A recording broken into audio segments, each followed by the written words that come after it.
Nilagay ko na guys yung aking lights. Ayan. Bukas is Thanksgiving.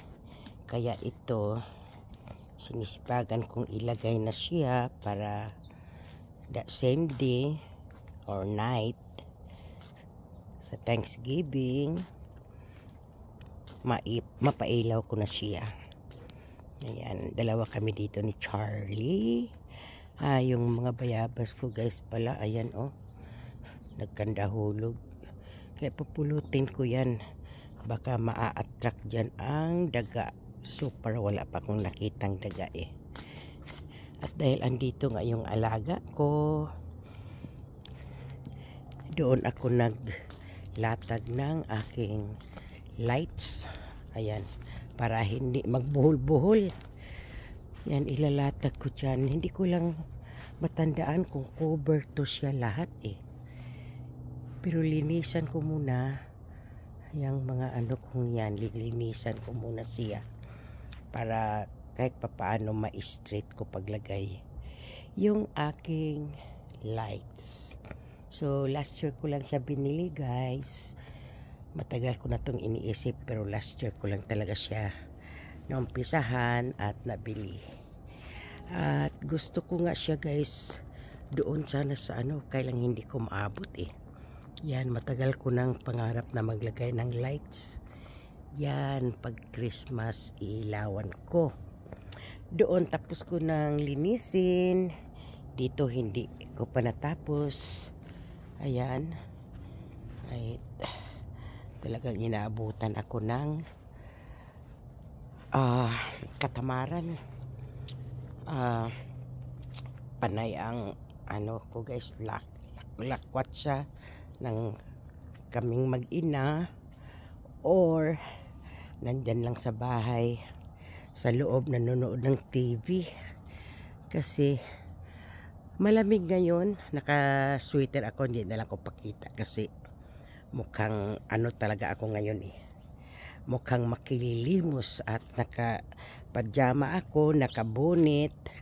Di ba Charlie? Nakakahiya ang itsura natin. Wala pang hilamos. Yan. At ito pala siya guys. Ipakita ko sa inyo. Ito yung sa looban. Yan, dalawa na yan. Hindi ko pa tanataniman.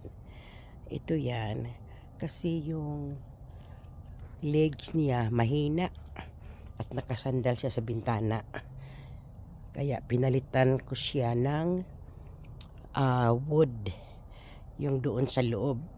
Yan, hindi ko pa na taniman. Pero dahil nga ito galing sa loob at may mga tanim na, pinabayaan ko na lang. Nagpatulong ako sa anak ko sa asawa niya. Ito siya guys, radish ito. Ewan ko anong itsura niyan. First time kong nagtanim ng radish eh. Mabunot nga. Ito namang mga bird, pinakain ko, nagkakalat dito. Makabunot tayo ng isa guys, okay? Walang laman. Saan ba ang laman nito? Ay, wala siyang laman guys. First time ko siyang nagtanim ako ng ganito. Pero ang itanim ko talaga dito, bulaklak. Hindi ko pa naasikaso ang bulaklak. Kaya, tingnan mo guys,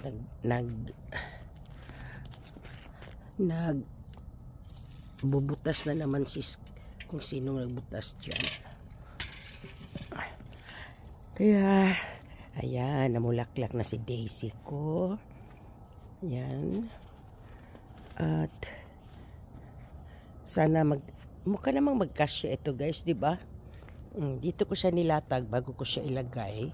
Sana hindi sila magmo, tapos na pala sila nagmo dito. Kaya habang nilalagay ko yan para hindi siya matatakpan, sayang yung ano, pero kailangan kong magbunot. Either magbunot ako or ilagay ko na lang sa likod. Okay lang na hindi siya magmatch kasi yung doon nasa labasan siya eh.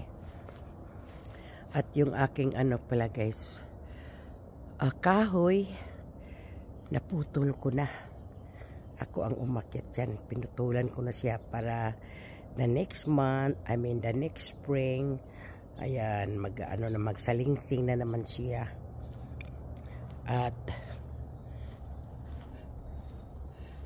nilagay ko na rin yan.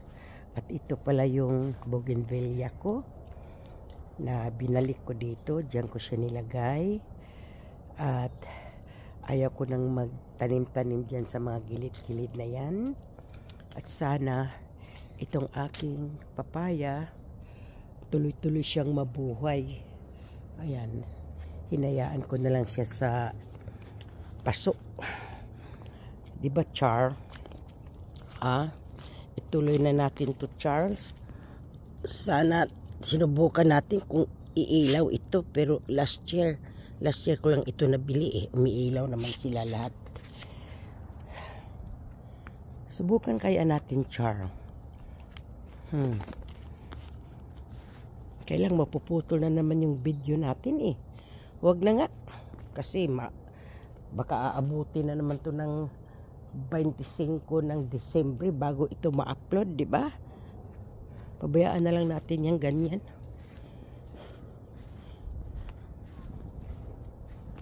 Yan, nag-move sila dito pala. Tapos yung kapitbahay namin, yan, dahil yung sikat ng araw tumatama sa bintana nila, napilitan siyang maglagay ng kumot ba yan. Pero may inaantay sila na magwo-work yan para maging katulad yata sa amin. At mukhang wala silang blind kurtina lang, kaya pumapasok yung init at mainit daw sa loob. Ito naman dito guys, dahil may kahoy dito na pinapaputol ko, at tingnan mo yung mga ugat, hindi talaga siya matubuan ng grass. Ayan, dahil sa mga ugat, masyado tong nagtry na silang taniman ito ng grass, kahit yung Carabao grass ba yun, o anong klaseng grass. Kaya ganito kalbo-kalbo. At ibinalik ko na pala yung bird feeder dyan para may makita akong ibon habang nakahiga kami ni Charlie sa room. Pero napapansin ko guys, wala na ako nakitang squirrel cam. Hindi ko alam kung nasaan na ang mga squirrel. Okay guys, tapusin ko na lang ito para may pang-upload na rin tayo. Have a nice day or have a nice evening or good night. Salamat.